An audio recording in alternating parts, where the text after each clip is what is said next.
আপনি কি কখনো অনুভব করেছেন আপনি মুক্ত হতে চান, কিন্তু জীবন আপনাকে বারবার দায়িত্ব শৃঙ্খলের মধ্যে বেঁধে ফেলে? আপনি আলো খুঁজছেন, কিন্তু সময় যেন আপনাকে পরীক্ষার পর পরীক্ষা নিচ্ছে। জ্যোতিষশাস্ত্র বলে এটা কাকতালীয় নয়, আপনার জীবনের ভেতরে চলছে এক গভীর সংঘর্ষ, রবি আর শনির মধ্যে। একজন আপনার আত্মা, অন্যজন আপনার কর্মের বিচারক। একজন বলছে তুমি আলো, অন্যজন বলছে আগে ঋণ শোধ করো। রবি হলো আত্মার আহ্বান, রবি হলো আত্মতত্ত্ব, চেতনা, আত্মসম্মান, জীবনের উদ্দেশ্য। রবি আমাদের ভেতরে সেই সত্তা যে কিনা মুক্তি চায়, মোক্ষ চায়, জন্ম মৃত্যু চক্র ভেদ করতে চায়। রবি বলে তুমি কেবল দেহ নও, তুমি আলো।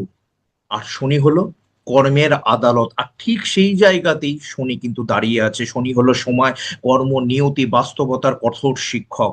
শনি বলছে মুক্তি চাইছো, আগে হিসাব মেটাও, সে দেরি করেও হোক না কেন। কিন্তু শনি কিন্তু অন্ধকার নয়, সে কিন্তু কঠোর, কিন্তু অন্যায় সে করে না। আপনাদের একটা বাস্তব জীবনের উদাহরণ দিই।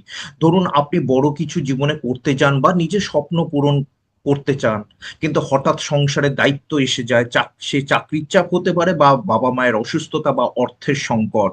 আপনি ভাবেন তখন কেন আমার সাথে এমন হয়। এটাই হলো রবি এবং শনির সংঘর্ষ। রবি আপনাকে সামনের দিকে টানছে আর শনি আপনাকে মাটিতে টানছে।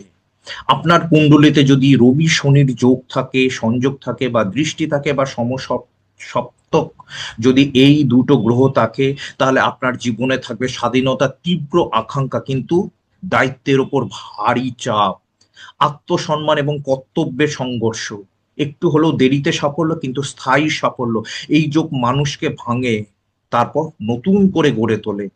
আসল সত্যটা কি জানেন? শনি আপনাকে থামাতে আসেনি বা থামাতে আসে না।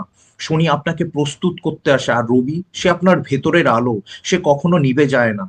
যখন দায়িত্ব না এড়িয়ে গ্রহণ করবেন কোনো বিষয়, বা আলোকে অহংকার না করে সচেতন হবেন, তখনই আপনার জীবনে ভারসাম্য আসবে। আর সেখানেই শুরু হবে প্রকৃত আধ্যাত্মিক অগ্রগতি।